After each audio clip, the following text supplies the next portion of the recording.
Turn this bitch sideways. I can't believe that it's Freaky Friday.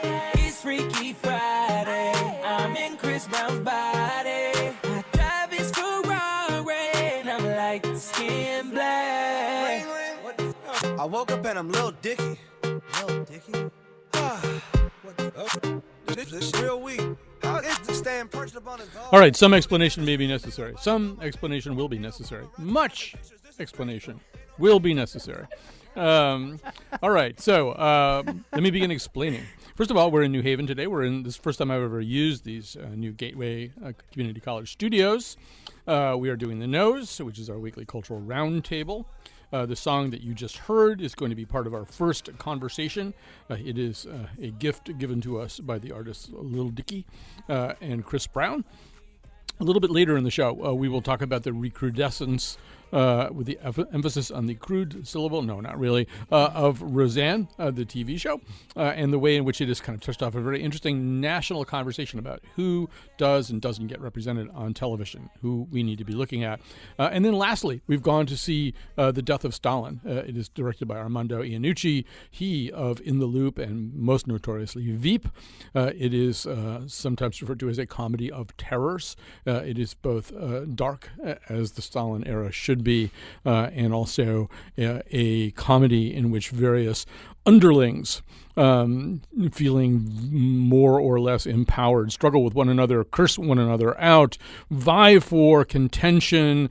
I don't know if this is starting to sound familiar to you at all, given it's sort of weird how The Death of Stalin kind of, I mean, it looks like the current White House, but it looks like so many other things as well. Anyway, it's all awash in music that is either Shostakovich and Prokofiev or something that sounds like that.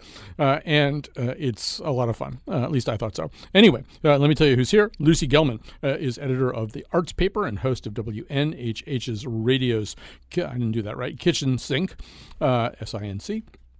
Mercy Quay is founder and executive director of The Narrative Project. Brian Slattery is arts editor of the New Haven Independent and a producer at WNHH Radio. So why are we starting off with this song? Partly because it's going to be, I think, something of a hit. It is debuting at number 9 on the Billboard Hot 100. Here at Public Radio, we pay a lot of attention to what's on the Billboard Hot 100. But also because it does a Freaky Friday transposition. The notion is that Lil Dicky. Mercy, how would we describe Lil Dicky? He is a cool Jewish rapper. That's what I got for you. All right. But Cool. kind of dorky, but like that's what's cool about him. Right. So, yeah, cool in a very dorky way. The premise is that there is a Freaky Friday style transposition so that he wakes up. You may have heard him say that he woke up in Chris Brown's body. You may have heard him, except that obviously that has to be Chris Brown who's singing that. So, complicated. There's a fair amount of rapping and singing about what it's like to be which race. It's catchy, as you probably heard. There's like a separate conversation. Maybe I'll save this for the second half of this about whether it makes any sense at all to like or pay attention to Chris Brown. Yeah. But maybe let's, before we close that, I mean, I'm intending to close that door personally. Before anybody closes any door, let's actually talk about the song itself. And Mercy, you were the one who really called it to our attention. Yeah. Why do we want to talk about it? Because for the first time since the Chris Brown Rihanna situation, I am now paying attention to Chris Brown, and it is regretfully so. But I'm here and I want to talk about it with you guys, right? And the way I came about it was actually I every now and again I kind of venture onto Chris Brown's Instagram. Just as a hate fan, and he had the clip of I drive this Ferrari and I'm light skinned black, and I was like, what is this? What is he talking about?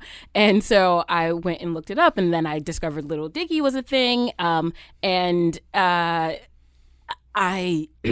liked it. I liked it, and because Chris Brown is such an awful human being, I think the standard for what would make me like him is I don't even know. It's so low, right? Like it's so low since he is an awful human being. And when I saw this, and I was just like, well, you're sort of incorporating Freaky Friday here. There's awful tropes throughout the entire song, and I have to suspend any type of morality that I have to watch it, the video especially. But it's fun. It's kind of fun, and it's a feel good summer song too. Anyone else feel the same way? Well, I don't envy you having to defend Chris Brown right now. We'll circle back to that. But so Lucy, one of the things this song is kind of scraping its thumbnail against is something that we've seen in the past before, which is that each side of any subculture or dominant culture and subculture, they're a little bit intrigued about what goes along with being the other thing. Yes. You can think about Bryan Cranston as Jerry Seinfeld's dentist who wants to be able to tell the Jew jokes, but he's not Jewish, so he converts so that he can tell the Jew jokes. I think in the very first episode, the very first season of Atlanta, there was a white DJ who came over and kind of used the N-word with Donald Glover and got kind of a look from him. And then the next time he told the same story, 2 more black people, he dropped that word out. He told the story identically, but dropped that word out because he's experimenting with whether he can say that word, and he can't. So I think that's what this thing is kind of, that's the knife's edge that this song runs its thumb down. Yeah, absolutely. I, Mercy, I share a lot of feelings with you because Are you as conflicted as I am? I am as conflicted as you are because I saw it and I was like, oh, this is funky, this is weird. I'm someone who really liked Flight of the Conchords, which I don't think is totally different. It's not, you're right. But do think was totally before its time. And so I saw this and I was like, they're kind of doing the same thing. But Colin, you're absolutely right. It's this discussion of what can I say, what can I say? And we've seen some songs come out. I'm forgetting the title of it, but it's something like I'm Not Racist or Tell Me I'm Racist. So it's a song with a black guy on one side of the table and a white guy on one side of the table. And they're not a well-known author at all. And they're transposed. And it was going around sort of social media a couple weeks ago. And I think there's still that conversation of what can I say, what can't I say? In New Haven, we're seeing that very much right now, or we did see it a couple weeks ago with Eric Triffin, a professor at Southern Connecticut State University, and the question of when is it okay or is it ever okay? And I would say no for a white person to use the N-word in conversation. I mean, I have that same conflict. We saw it 5 minutes ago when you guys were talking about Seder and you said Jew. And I was like, can I say Jew? Ira Glass had this conversation. I still don't know if I can say Jew. Right. He has a shtick where he stands and he says, like, you look at me and you see tall Jew. And, and I can say that, like, oh, you look at me and you see short Jew. Can you say that? I don't know. It gets kind of dicey. Yeah. I always add the ish because it makes an adjective. Yeah. Bluish, Jewish. So, Brian, I don't know if you've fully weighed in yet. Well, I think that this conversation about what people can and cannot do usually comes up. It doesn't come up if the thing that you're talking about is really good. It only comes up when the thing that we're talking about is kind of okay. And it definitely comes up when it's really bad. And, so for this one, the fact that we're even talking about it at all is an indication that maybe this song is just okay. I mean, this was one of those songs where I listened to it and I just thought, I wish this was more fun. It's it's a little more cheeky than actually fun. And I say this as somebody who likes really fun things, and that's, so I sat there going, I see that you're trying to push some buttons, but, they've been pushed before. Well, so I mean, I'm so disappointed. Well, everybody's allowed to. I agree that it is a completely catchy song. It is. Yeah, and It's also kind of like, if you think back, so I don't even know how many years ago, it's probably 6 or 7 years ago, a lot of people were into The Lonely Island. And songs like I Just Had Sex, that are not that interesting, actually. But when they great, actually. But when they come out, they're really, really funny. Yeah. And they're catchy. And sort of even the use of auto-tune, I think, is meant to be funny. Yeah. That's sure. Chris Brown's real voice, just throwing that out there.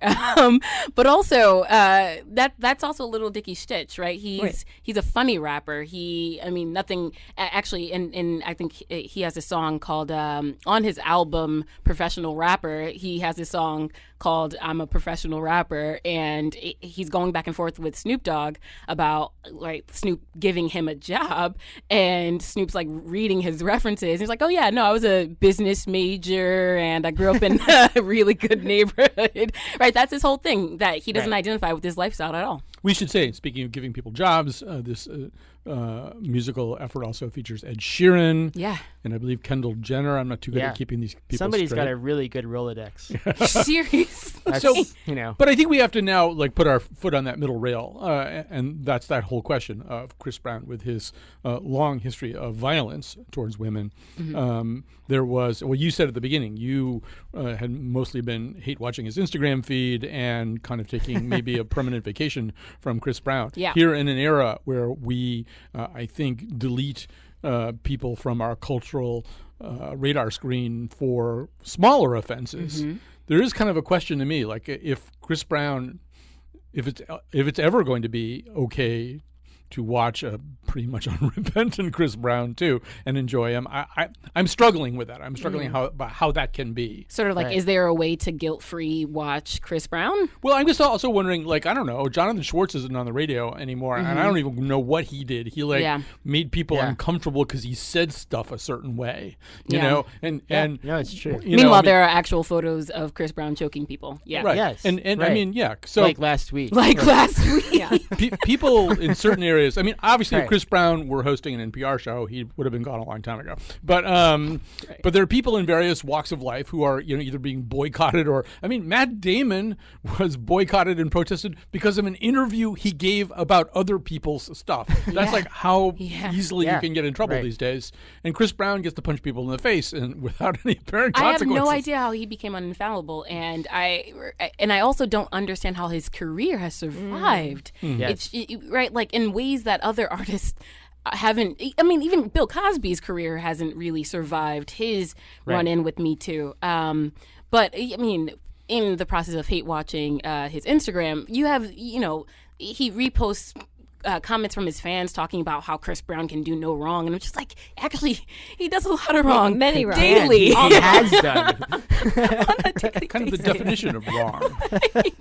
He redefines Right. it for us every week. Yeah. Lucy, I'm wondering if maybe what I'm doing, the mistake I'm making, is kind of conflating two different things, which doesn't entirely explain things. But the Me Too movement, to some degree, is about policing workplace behavior, movie set behavior, things like that, and other kinds of workplaces as well, where people are sexual harassers, where they make people's lives uncomfortable and difficult, where maybe they go a little bit farther and take their pants off and invite people to look at things. I mean, Charlie Rose coming to the door naked. Nobody wants that.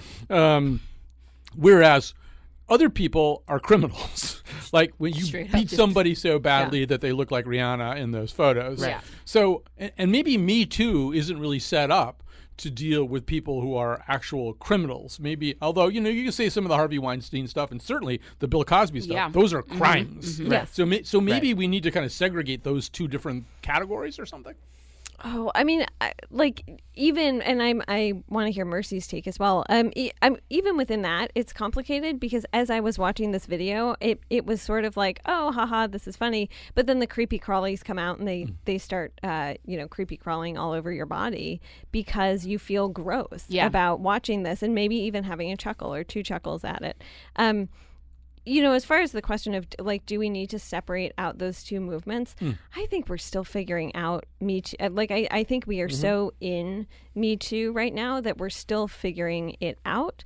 And I've heard really interesting discussions on one end. Has Me Too gone too far? Is there sort of hypersensitivity to it?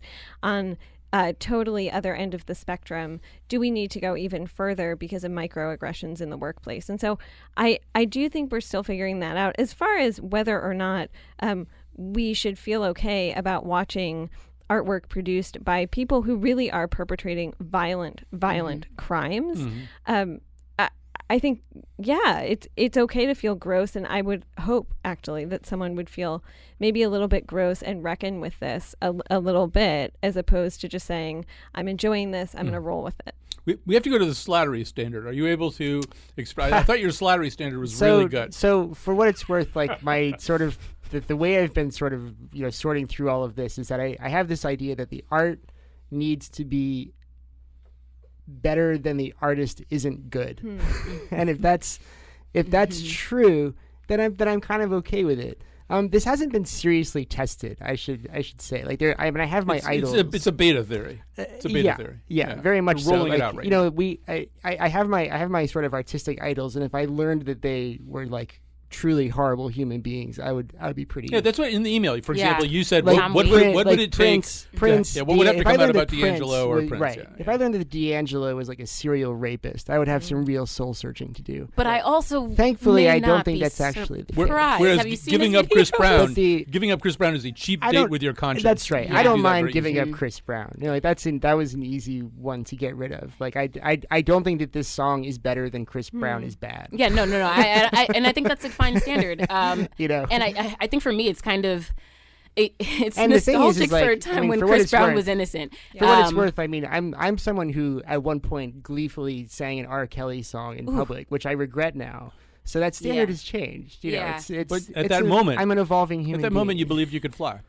It was a different song. Oh, okay. But there are also thought like he was moments in the kitchen. there are also moments in the video that like I struggle with, right? So a few months ago, maybe a year ago at this point, there Chris Brown had a run-in where the cops were surrounding his home because he was holding someone hostage at gunpoint. And in this video, Lil Dicky in Chris Brown's body pulls out a gun and is like juggling it and puts it back into its box. And I'm just like, that seems like a poor right? None of this feels comfortable to me, and I don't want to laugh at any Right. of it. If Chris Brown took any of that stuff seriously, it would be. Right. All right. So I think we have a clean segue, sort of, to the other topic in this segment, and that is the rebuilding of Roseanne, which resulted in 18 million people watching this week. That, in this day and age, is a very, very large audience. This, as you know, is a resurrection of the fabled Connor family of the 90s.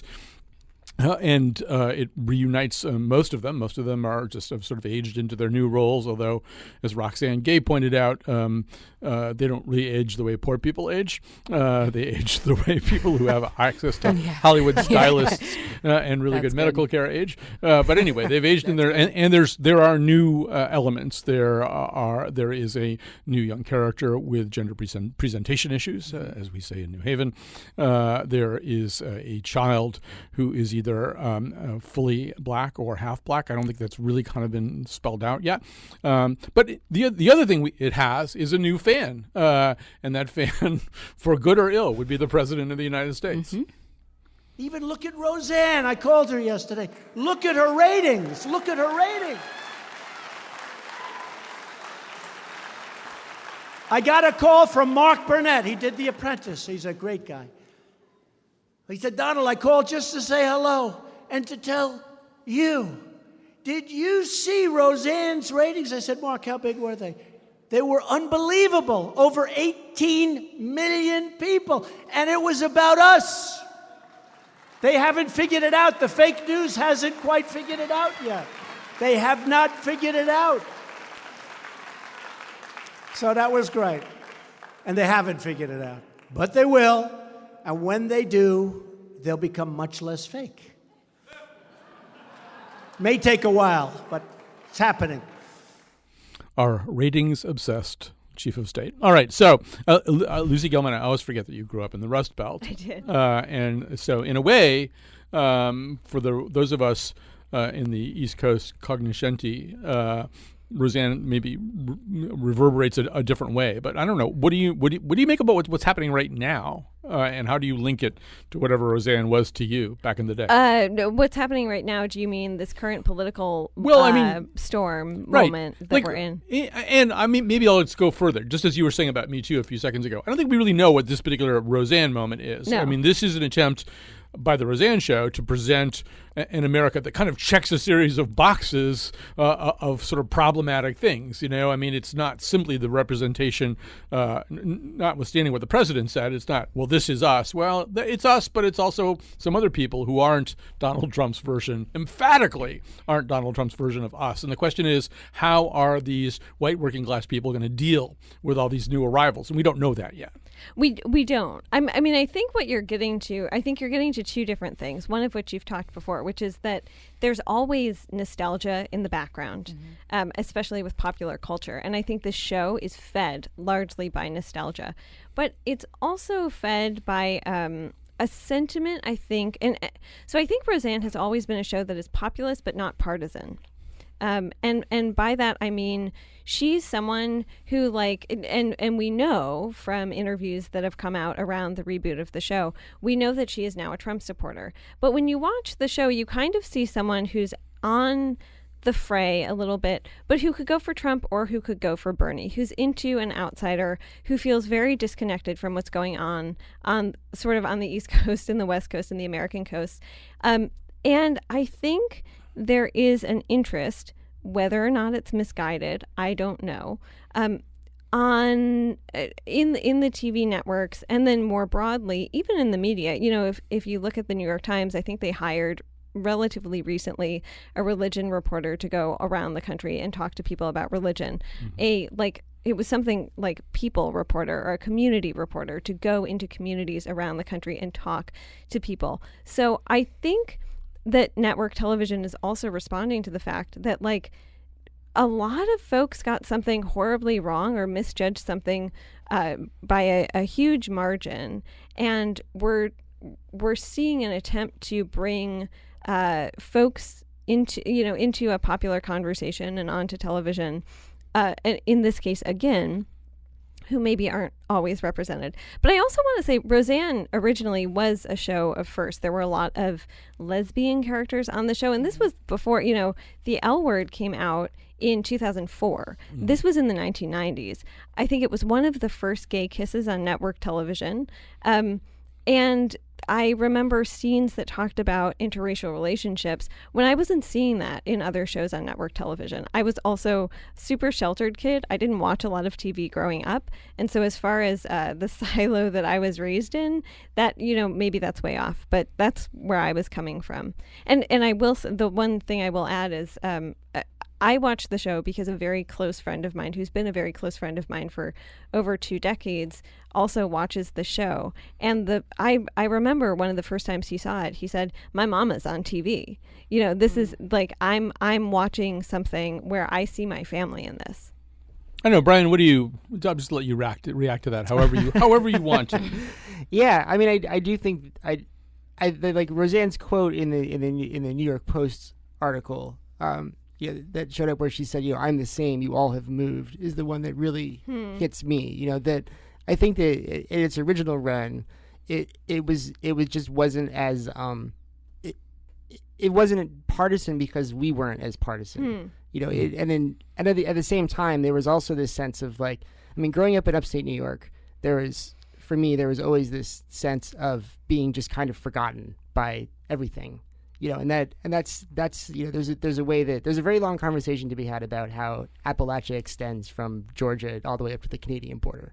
And there was definitely a sense of it all being left behind, including, as long as we're on this, when Clinton was senator. I mean, she was basically senator of New York City, and there was always this sense of she didn't care about the rest of the state. And her campaign reflected that, that she was not somebody who was good at connecting with people outside of cities. And so to the extent that the Roseanne thing matters now, it's pretty cool, because I think it's a great litmus test for how much things have changed, that now we can't just watch the show as an interesting show about a working class white family. We also now have to talk about it in terms of our presidential politics, which really wasn't part of the equation back then, and most definitely is now. I mean, there's a really interesting way that Roseanne, as we talk about people being ahead of her time, she's way ahead in that sense. Right. And there's, it's worth noting, there are some maybe sharp divides between Roseanne Connor and Roseanne Barr. Roseanne Barr's Twitter feed is frequently kind of offensively Trumpian. Right. Yep. And trades in some of the really kind of disturbing kinds of memes. Sure. I think somebody was pointing out on Point today that there was I was just checking the feed to see if I could find it, that there was, David Hogg is Hitler or something. There's sort of the kinds of things that come trickling out of the Twitter feeds of truly reprehensible people are on her Twitter feed. But that gets back to the question, the art and the artist. If she can create this show that's sort of a crucible for looking at some of these questions, then maybe we have something. Well, I think so. there's an interesting juxtaposition here, and I'll kind of pull it back to an artist that we talked about in the first segment briefly, Bill Cosby, right? So Roseanne came out, the season that Roseanne came out, the Cosby Show was in its like prime and was a great show. I mean, right, we're talking about a show about an upper middle class black educated family, and then Roseanne comes out to be the almost like the antithesis of that exact thing. And so when we're talking about, right, separating the art from the artists, right? I think I'm sort of struggling with the same thing with Roseanne as I was and am with Bill Cosby. But Roseanne, I think, doesn't ask you to separate her art from her, right? Like she doesn't ask you to do that, right? I think in some of her interviews, she's very clear that, right, she wants the writers to be as true to life as possible. It is a show named after the artist, right? In the same way that the Cosby Show was named after Bill Cosby, right? Like, even though the name of the family in it was the Huxtables. So I just, it feels like there is I don't know, there's this divide in who's sort of watching, and I think Lucy, this is a little bit to your point. There's a divide in who's watching the Roseanne, and I can't even say the original because this is really just like a reboot. This is like a continuation. This is season 10, right? There's a divide in the folks who are watching Roseanne and the folks who are not watching Roseanne. And I think it's the same divide that happened when it first came out. And what was that, 88? But I also feel as though, right, so half of all of my in-laws are in Washington, Colorado, Wyoming, and Montana, and they represent, right, the Roseanne family, right? Their names might as well be Connor.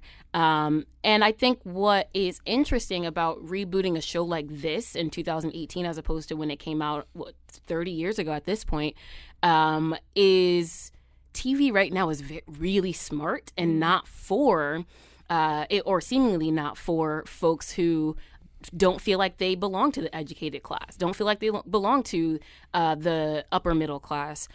So I think it's a great way to kind of engage an entire group of folks who may feel like TV's not for them today. Well, I think also, Lucy, and you were alluding to this, I think in your earlier comments, there's a conversation we need to have as a nation that we don't know how to have. No. You know, we're really heavily divided. I've been dealing with this on social media this week where, you know, when I take a backseat to nobody in demonizing Donald Trump, but I'm less comfortable blanketly demonizing all of his voters. Mm-hmm. I'm actually super uncomfortable doing that. Yeah. And so I was saying to people this week on Facebook, there's 63 million of them. Now, like even Hillary Clinton said half of them were a basket of deplorables, and the other half were people searching for answers, searching for change, and not necessarily subscribing to the most disgusting premises of the Trump campaign. I mean, people forget that was the point of that basket of deplorables speech. Half of them, nasty Islamophobic, transphobic, everything phobic.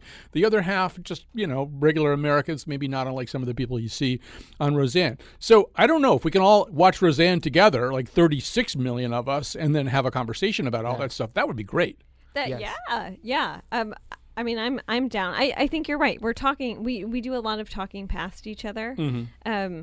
So yeah. I mean, I think that's absolutely right. I think also just not saying things like, oh, those people were voting against their best interest, because immediately you've alienated someone like by the time you say it. That is the most ridiculous comment. But the number of women, and I will say middle upper class white women, I've heard say, and I quote, women who voted for Donald Trump were engaging in self-harm, or they were not voting in their best self-interest. Well, conversation over, right? Mm. And so you need to, I think that maybe in some universe, this show could open up a conversation. I like talking to people in the Rust Belt who voted for Donald Trump because they feel very disenfranchised, and finding out what their issues are and listening to them, not with a preconceived set of notions. Do I agree with them? Usually no, probably never. But I think we can definitely learn something. There's something there. Certainly with one black character, they're already more diverse than Friends. All right, we have to take a break, so we'll have time to talk about Death of Stalin. We'll do that.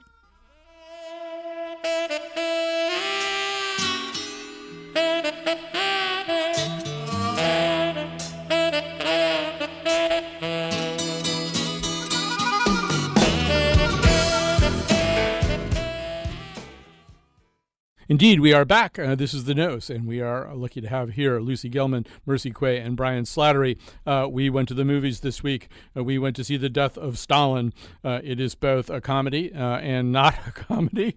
The characters who include Michael Palin as Molotov, Steve Buscemi as Khrushchev, Jeffrey Tambor as Malenkov, have arguments about who did what. Everybody is very suspicious of everybody else, and everybody is very eager I just got told I mispronounced. It's Buscemi. I never knew that. Everybody is eager to blame everybody else. Very much in the style of all Armando Iannucci comedies, but darker, darker, darker. Here's a little clip where some of the people I just mentioned are trying to essentially blame one another. Sneeze on the bastards as they go past. Did you invite them? No, Ask Barry if he invited the bishops. don't give me orders. Ask Barrier if he invited the bishops. Did you invite the bishops? Yes. Yes. Well, He said yes. I'm going to give everyone in Red Square a voucher permitting 1 kick each to his stupid face. Is he asking for some delicious hay? No, he said something quite complicated about a voucher system. Ask Nikita why in God's arse he invited the bishops. No, I've already explained why. Nikita. You tell him. Never mind. All right, so we're back. This is, I think, during the funeral itself, and everybody is kind of playing a game of telephone where they're kind of getting the messages a little bit wrong. So, Brian Slattery, I'll start with you. How did this movie land for you? So there needs to be a little preface here, which is that at one point I had this job for 3.5 years where I worked at a social science research foundation and read for 3.5 years just about violence and about the awful things that people have done to each other through the centuries and across the world. So it had a lot of stuff about Soviet Russia. So this movie, kind of like the way touring musicians think Spinal Tap is more like a documentary than a satire, I watched this movie feeling like this movie was very accurate. I didn't laugh as much as people in the audience did, but this was partially because the absurdity in it felt real. Right, Like which is the curse of Armando Iannucci. Anyway. Yeah. I liked the movie. I liked it a lot, actually. And then, like, there are parts of it that I thought were really good at getting at some very subtle points about what happens when a sort of totalitarian regime collapses and there's this kind of crazy struggle for power and no mechanisms in place to deal with it. Like the scenes that are sticking with me are actually some of the minor ones. Like there's one where shortly after his death and shortly after the officials leave his house, spoiler alert, Stalin dies in this movie. The soldiers immediately ransack the place. Yeah. Like they're taking advantage of it. And not only do they do that, but they start killing each other. Right. Which is well accurate. I mean, I can imagine there are people who would find that kind of shocking that they would suddenly turn on each other or whatever it is. But there's this one scene where these two guards are sitting in the road watching a truck pull away, and one just turns to the other and shoots him in the head. Right. And I was like, that is a very real moment in this movie. And I appreciate is a weird word to describe that scene, but like I really did appreciate how it felt like people had done their research. Yes, it was great. I was very struck by that exact thing that you describe. And the truck is pulling away, so the two men standing in the road are getting very small. And suddenly one of them takes out a pistol and shoots the other one in the head. You don't even know who these characters are. If there's the Right. violence equivalent of a throwaway line, a throwaway joke, this is a throwaway. And the way they handled shot in the violence, head. they handled violence on that sort of, it wasn't glorified, it wasn't moralized, it wasn't anything. It was just shown. I thought, this is really pretty remarkable. It's kind of background violence, right, Lucy? There's like one moment where a body just comes bumping down the stairs. I mean, it doesn't. Right. It's like in this back of the frame, you know. I mean, there's sort of this sense that Iannucci has said that he actually dialed down some of the historical detail because it was too absurd. That he was trying to make an absurdist so movie. believable. Yeah, he was trying to make an absurdist movie, but not that absurd. Right. They had to. Yeah. Anyway, Right. I don't know how did this work for you? No, I completely agree with Brian. We saw it at the same time, and there were people in the theater who were howling. I mean, actually, just literally howling. And I didn't find myself doing that, but I found myself laughing and checking myself and laughing and checking myself because that's where the magic of the movie comes in. You realize that this violence is so absurd and yet so spot on, and it's yes, it's about a specific moment, but it's also about what we inflict on each other, and sort of it. I think it felt timely, even though I know that it came out much earlier in the UK, right? Yes, it did in Yes. October of 17. Yeah. Oh. Yes, but it does feel like Trump's White House, Very where much everybody's so. sort of scrambling around. I mean, it is mostly a story about a mad scramble for power right after the death of Stalin. Who's going to come out on top? Alliances are formed and then deformed in favor of other alliances. Well, And it also feels like you could have made this movie about Iraq. You could have made it about Yeah. Right. Congo in the 60s. You could have made it about like any number of regimes, where this sort of thing happens, where there's some guy at the top who's calling all the shots in a really arbitrary and deeply personal way. And then as soon as he's gone, you go, what do you do? And Yeah, I also think that it needed to be Stalin, right? He's the like the example Exactly. for having survived as long as he did. And for the moment that we're in, right? Yeah. Right, the power struggle we're in right now with Russia, it needed to be Stalin in order for it to be as impactful as it was. I think my experience in the theater was very different than yours. Maybe it was because I saw a matinee. I don't know. Everyone was very just quiet and observant, and I was just like, this is hilarious. People laugh. Yeah. And I'm like, it's all right. I'm in the background tossing up my popcorn. It was a hoot to me. And I think so. One of my for no particular reason, one of my favorite actors is Rupert Friend, who plays Peter something or another.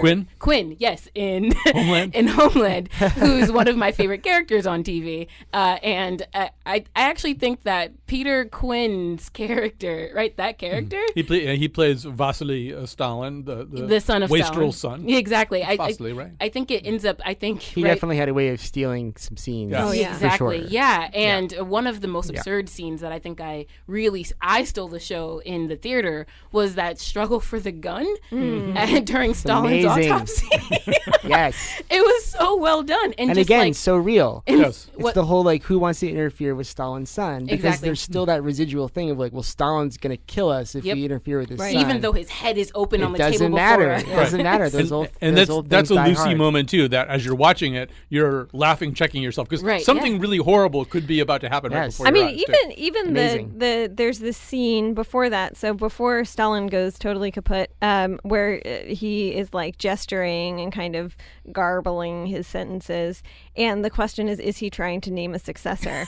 And you're going around the foot of the Yes. bed, and it's like, is it the little old maid? Is it? And it could be anyone. And the It could be realization that it anyone. really could have been anybody. Right. Like, that's how Yeah. personalistic the regime was. I mean, And also that like he set up an entire regime that made people so afraid of him that Yeah. it led to in a Right. really like in a real way it led to his death. No doctor would perform anything on him, right? All the doctors were either in the gulag or in jail or dead. Because if you've ever worked in any kind of organization where the person at the top ruled by fear, which happens in corporate America, I've been sure. in these organizations, Yeah. you wind up with a workforce that doesn't know what to do. The Yeah. only thing that they know is that if they do something wrong, they'll be punished. out, right. And so they can't make decisions. They can't even make the most tiny little everyday decisions. Well, and you see that, long after Stalin's death, which is sort of comes at the beginning of the movie, you see that because they've all been so reigned by fear, even though they're close to the top, that they keep referencing what it's like WWSD, what would Yeah. Stalin do? And and It's so funny that the original letter in that acronym is J. Right. and For Jesus. Yeah. Yes. Who has a very Well, significant day on Sunday. he should have copyrighted it then. yeah, jeez. What was he What thinking? was he? Yeah. but it is like, even as they are becoming ever more divisive, they have these moments where they stop and they say like, oh, but Comrade Stalin. And it's funny because Colin, I think you're right. That divisiveness and fear happens in the nonprofit sector too, all the time. Yeah. And I've worked at one of those places, and it's like you don't know what to do, and you're so ill-equipped for any sort of change. And jokingly, I've been in a place where you call it a regime change, but it is. Well, except that those, like, the people at the top are definitely equipped for change. Like, they've been stewing on these ideas for years, and now But everyone on the bottom, and they're all taking their shot. completely disabled to make any, Right. That's any right. decision. Right. I do want to revisit the point you made earlier, Colin, about the passing delivery of violence here. Even like the fatal shot to the movie, and I mean, yeah, this is history, but even the fatal shot to the movie was done so quickly that you're like that's the crescendo, right? That's it, and it is. Well, it makes you realize and it how was much so movies good. telegraph their punches and how much they Yeah. tell you what to think and all of that stuff that I deeply resent most of the time and Right. wasn't in this movie. I mean, We're going to have to break here. I do want to say, Iannucci's I think one of the things he does, he breaks all of the rules of character and narrative and delivery of scenes. But because yes, the critical moments are delivered as afterthoughts. He also creates an ensemble cast invariably, whether it's Veep or In the Loop or this movie, of completely unsympathetic characters. Usually, you have to have Mary Tyler Moore or Judd Hirsch or somebody, somebody in Yes, whom you what can a invest. cast. you What a know? cast in this This movie. has a tremendous cast, but everybody is either spineless or disgusting or violent or usually all three. Anyway, we have to take a quick break, so we'll have time to make some recommendations. We'll do that.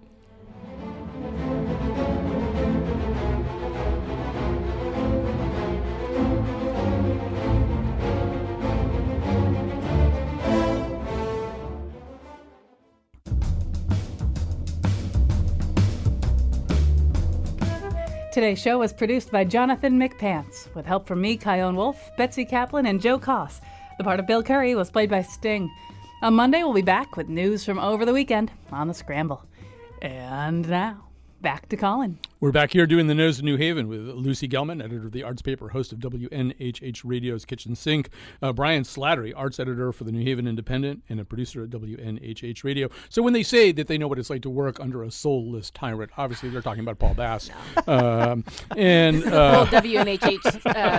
and another one, yes. So Mercy Quay is a founder and executive director of the Narrative Project. They're all here with us. They're going to make some recommendations now. And so, Brian, why don't you go first? this is a bizarre recommendation, but I've been playing this game with people for the last couple of, it's been like a month now. I was going to say a couple of weeks, but it's been a month. The game is, think of a 4-run stretch that somebody has done, like a band. Their 4 best albums that they did in a row. Oh, yeah. That they did in a row. I think I played this game. Did I play this game on your... Possibly. Yeah. The 4 best movies that they did in a row. Now, what's really fun about this game is that you both get to revisit things that you like from the past, but in a very different way of sort of being like, but did they have a streak like that, or did they just make a couple of good albums or a couple of good movies or a couple of good books or whatever? And then the other part of the game that's fun is to say, like, who is on deck to be doing your next 4 album streak. Did you invent this game? No. I should credit Donald Brown, because we got together at one point. But and it's we a New Haven indigenous game. I have no idea. Which you play with sticks and beads. Yes. Yes. The sticks and beads indigenous and people of New Haven. bottle So, caps of Fox and Park well, soda. I played it somewhere. I guess probably on your Facebook page, and But it's loads of fun. It's been super fun, and it's like it makes you think in a headachy way. It's fun. Yeah, it ended up meaning that I pulled up Wikipedia constantly in like a 4-hour conversation about like, okay, who's the next one we can do? Right. So it's really fun. If you haven't experienced real fun, then this is fun. But that's if you right. ever had any real fun, Yes. then this is going to be kind of a little bit. But I did enjoy playing it. Yes. That's a great recommendation. Yeah. Lucy, what have you got for us? Okay, I have 2 quick ones. So the first one, the last time my partner was on WNPR, he endorsed me. I'm going to do the second best thing, which is that I so every year on Easter I bake for his family. This year Easter and Passover are the same weekend, which is either wonderful or horrible, however you want to look at it. So I am making like 50,000 macaroons this weekend, and I highly recommend this recipe by Deb Perlman of Smitten Kitchen. They're raspberry macaroons. You cannot mess them up. They're wonderful. They're great for Easter. They're great for Passover. And I love you, Tom, if you're listening to this right now. And the other is a new album that's out from Ann Historic, which is the moniker for Adam Matlock. He's a New Haven artist. It's an Brian, I would say somewhat experimental accordion album called Something We Could Never Live Without. Yeah. It's beautiful. It is lovely. I've probably listened to it And who's the artist again? Say the name. It's Anne Historic or Adam Matlock. And it is so, so lovely. You can find him on Bandcamp under Anne Historic. Support an independent artist. You can download it for $5. It is a really, really good investment. Well, we're not very accordion friendly show. We did our accordion episode last week. Yeah. All right. So, Mercy, what have you got? Okay, so I had 3, and then Brian gave me the game, and so now I have 4. Yes. And because of that, playing right now. So first I love answer is Beyonce, second answer is Kendrick, and so I'm endorsing both of those in one endorsement. That is my 4th. Now starting back from the top, 2 books and a podcast. If you haven't downloaded it on Audible yet, please do so. Trevor Noah's book, Born a Crime, narrated by him. It's an amazing tale of his life. Additionally, because I am a space nerd, Astrophysics for People in a Hurry by Neil deGrasse Tyson, a man I have never met but continuously call my father. If you meet him, don't tell him I call him my father. And if you meet my father, don't tell him I call Neil deGrasse Tyson my father. In fact, forget you heard this radio show. Exactly. That's not an endorsement at all. And my podcast endorsement is Star Talk, which is Neil deGrasse Tyson's podcast with Chuck Nice. It's hilarious. It is approachable, and it is, I think, authentically 2 things. It is authentically science, and it is authentically Black, which usually don't share space in the same intersection. So I would definitely suggest you check that out. So I'm always looking for a way to reload myself with endorsements because I have to do them every week. But so last week I didn't have to do any endorsements. I was in New York City. I saw 4 plays, watched 1 movie, and read a novel. So I feel like I'm just teeming with things that I could conceivably endorse. I am going to first of all endorse the novel. It's called A History of Wolves. I think it's The History of Wolves by Emily Fridland. It is a novel that takes place in upper parts of Minnesota. I don't even know how to describe it other than the narrator is kind of Scout from To Kill a Mockingbird, but tougher, grittier, and maybe been through a lot worse things than Scout. It's I don't want to say too much about it. I don't have time really to read very many novels for pleasure, not as many as I used to, because I'm constantly getting ready for this show, which has kind of turned me into a moron. So it was a thrill to read this. It was a thrill to read such a good novel, too. I was very hungry for something like that. So The History of Wolves, Emily Fridland, I'm almost promising you that if you pick it up, you will find it hard to put down. I'm going to endorse one of the plays that I saw too. It's playing at the Public Theater, which is a good place to see a play because it's less expensive, and at least one of those plays turned into Hamilton eventually. This one is also set in the 18th century. It's called The Low Road. It's written by the same playwright who wrote Clybourne Park. It is based, oddly enough, on the theories of Adam Smith. Adam Smith is a character in the play who speaks only to the audience. So there's somebody as Adam Smith talking to the audience all the time. And then there's this protagonist who has basically embraced Adam Smith's ideas, which are basically to pursue money and benefit for yourself is all you need to do, that an invisible hand will guide everything to its proper destiny if everybody just sort of goes after what they want with minimal interference. He, therefore, is kind of a reprehensible character. He's a perfect Armando Iannucci character. And the play, it's really marvelously staged and really interesting, and also it was written, according to the playwright, more as a commentary on the 2008 economic meltdown, set, as I say, in the 18th century. But it works pretty well today, too. It seems to have an awful lot of things to say. So it's very, very postmodern, very fun. If you can get into New York, it's at the Public Theater. It is called The Low Road. All right. I want to thank everybody who helped out today, especially Jonathan McNichol and Betsy Kaplan's down here, too, in our Gateway Community College studios, which had to be opened up just for us because Gateway Community College is closed because it's Good Friday. Thanks very much to the wonderful panel, Mercy Quay and Lucy Gelman and Brian Slattery. We'll be back on Monday with a scramble. Plenty to talk about. As a matter of fact, oh yeah. Talk about Torrington, Vernon, Danbury, Waterbury, Alderberry, Woodbury, hitting on New Britain, Vernon, out Somebody said that one. Avon, Farmington. Yeah, yeah, yeah, yeah, yeah.